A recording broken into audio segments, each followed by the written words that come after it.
نحمده ونصلي على رسوله الكريم أما بعد فأعوذ بالله من الشيطان الرجيم ببركة بسم الله الرحمن الرحيم إن أولياؤه إلا المتقون صدق الله المولانا العظيم وصدق رسوله النبي الأمين المتين الكريم ونحن على ذلك لمن الشاهدين والشاكرين والحمد لله رب العالمين إن الله وملائكته يصلون على النبي يا أيها الذين آمنوا صلوا عليه وسلموا تسليما اللهم صل على محمد وعلى آل محمد بارك وسلم صلاة وسلام عليك يا رسول الله صلی اللہ تعالی علیہ وسلم۔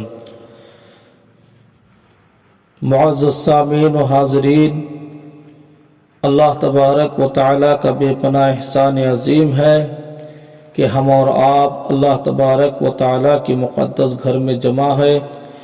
رب تبارک و تعالی ہمیں اپنی رحمتوں اور برکتوں سے مالا مال فرمائے۔ بزرگوں، جیسا کہ ہمیں اور آپ کو معلوم ہے کہ یہ مہینہ ربیع الآخر کا مہینہ ہے۔ ماہ ربیع الآخر اپنی برکتوں کے ساتھ، اپنی رعنائیوں کے ساتھ، سعادتوں کے ساتھ جلوہ افروز ہے۔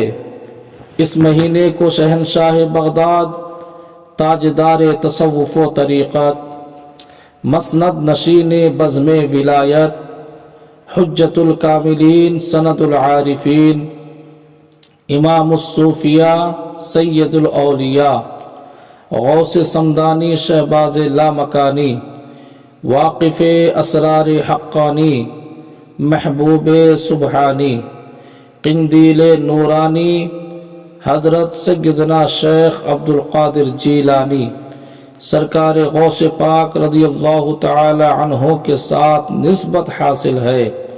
اس مہینے میں 11ویں شریف کا اہتمام کیا جاتا ہے۔ مولا تبارک و تعالی ہم سبوں کو سرکار غوث پاک رضی اللہ تعالی عنہ کے فیضان سے مالا مال فرمائے۔ شاعر نے کیا ہی خوب لکھا ہے، رب نے بنایا ہے ایسا رتبہ غوث اعظم کا، رب نے بنایا ہے ایسا رتبہ غوث اعظم کا، ہے جن و بشر سب کے لب پہ خطبہ غوث اعظم کا۔ جتنے بھی ولی دنیا میں آئے سب شان والے ہیں مگر، جتنے بھی ولی دنیا میں آئے سب شان والے ہیں مگر، سب ولیوں کے گردن میں ہے تلوہ غوث اعظم کا، سب ولیوں کے گردن میں ہے تلوہ غوث اعظم کا۔ اور ان کی جنت، ان کی حکومت، رب ان کا تو سب ان کا، ان کی جنت، ان کی حکومت، رب ان کا تو سب ان کا، کھاتا ہے یہ سارا زمانہ صدقہ غوث اعظم کا، کھاتا ہے یہ سارا زمانہ صدقہ غوث اعظم کا۔ اور کرتے ہیں فریاد رسائی اپنی تربت انور سے، کرتے ہیں فریاد رسائی اپنی تربت انور سے، دنیا کے جس کونے سے پکارا شیدا غوث اعظم کا، دنیا کے جس کونے سے پکارا شیدا غوث اعظم کا۔ اور قبر میں پوچھیں گے فرشتے کیا ہے تیری پہچان بتا، قبر میں گر پوچھیں گے فرشتے کیا ہے تیری پہچان بتا، کہہ دوں گا لایا ہوں دیکھو شجرہ غوث اعظم کا، کہہ دوں گا لایا ہوں دیکھو شجرہ غوث اعظم کا۔ آج کل ایک سوال اٹھایا جاتا ہے، کیا دنیا میں لوگوں پر جتنی مصیبت آتی ہے ان مصیبتوں سے چھٹکارا حاصل کرنے کے لیے کیا اللہ تبارک و تعالی کافی نہیں ہے؟ انسان پریشان زدہ ہو، مصیبت زدہ ہو، غموں سے نڈھال ہو، ایسے انسان کو مصیبت سے بچنے کے لیے کیا اللہ تبارک و تعالی کا سہارا کافی نہیں ہے؟ کافی ہے، لیکن کچھ لوگ یہ اعتراض کہہ کر ان کا اشارہ دوسری جانب ہوتا ہے کہ جب اللہ تبارک و تعالی کافی ہے تو پھر غوث اعظم کو کیوں پکارتے ہو؟ خواجہ غریب نواز کے دربار میں کیوں جاتے ہو؟ جب اللہ تبارک و تعالی کافی ہے تو ان ولیوں کے پاس جانے کی کیا ضرورت ہے؟ آج ہمیں یہی بتانا ہے کہ ہم ان اللہ والوں کے پاس کیوں جاتے ہیں۔ اللہ تبارک و تعالی قرآن پاک میں ارشاد فرماتا ہے، الاخلاء بعضهم لبعض عدو۔ دنیا کی پریشانیاں کم ہے، دنیا کی مصیبتیں کم ہے، دنیا کی تکلیف کم ہے، قیامت کی مصیبت کے سامنے، قیامت کی پریشانی کے سامنے، قیامت کے سامنے، اس کی پریشانی کے سامنے دنیا کی پریشانی کوئی معنی نہیں رکھتی، کوئی حیثیت نہیں رکھتی۔ اور اللہ تبارک و تعالی فرماتا ہے، الاخلاء بعضهم لبعض عدو۔ قیامت کا دن گہرے سے گہرا دوست وہ دشمن ہو جائے گا۔ الاخلاء یہ خلیل کی جمع ہے، اور خلیل کسے کہا جاتا ہے؟ جو گہرے سے گہرا دوست ہو۔ ایک تو ہوتا ہے دوست اور ایک ہوتا ہے گہرا دوست۔ جو مضبوط دوست ہو، جو پکا دوست ہو، عربی میں اسے خلیل کہا جاتا ہے۔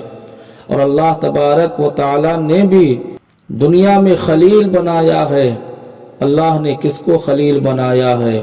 حضرت ابراہیم علیہ السلام کو۔ اور کیسے ہوتے ہیں خلیل؟ جب یار کہہ دے کہ قربانی کرو تو خلیل اپنے بیٹے کو ذبح کر دیتا ہے۔ اور رب تبارک و تعالی جسے خلیل بنایا ہے اس کی مدد کیسے فرماتا ہے؟ بزرگوں اور دوستوں، جب حضرت ابراہیم علیہ السلام کو نار نمرود میں ڈالا گیا، اللہ تبارک و تعالی نے اپنے خلیل کے لیے اس آگ کو گلے گلزار بنا دیا تھا۔ تو بزرگوں اور دوستوں، خلیل گہرے سے گہرا دوست کو کہتے ہیں۔ رب فرماتا ہے کہ گہرے سے گہرا دوست قیامت کے دن دشمن بن جائے گا، چاہے کتنا ہی گہرا دوست کیوں نہ ہو، قیامت کے دن اس کے کام نہیں آئے گا۔ سب نفسی نفسی کے عالم میں ہوں گے۔ اللہ تبارک و تعالی آگے فرماتا ہے، الا المتقین۔ قیامت کے دن اگر کوئی کام آئے گا تو یہ میرے اولیاء اللہ کام آئیں گے۔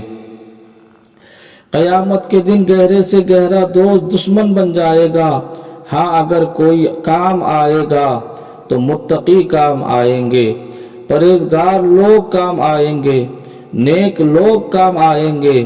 جب متقی کام آئیں گے تو پھر رب سے پوچھتے ہیں، مولا تو ہی بتا دے متقی کون ہے۔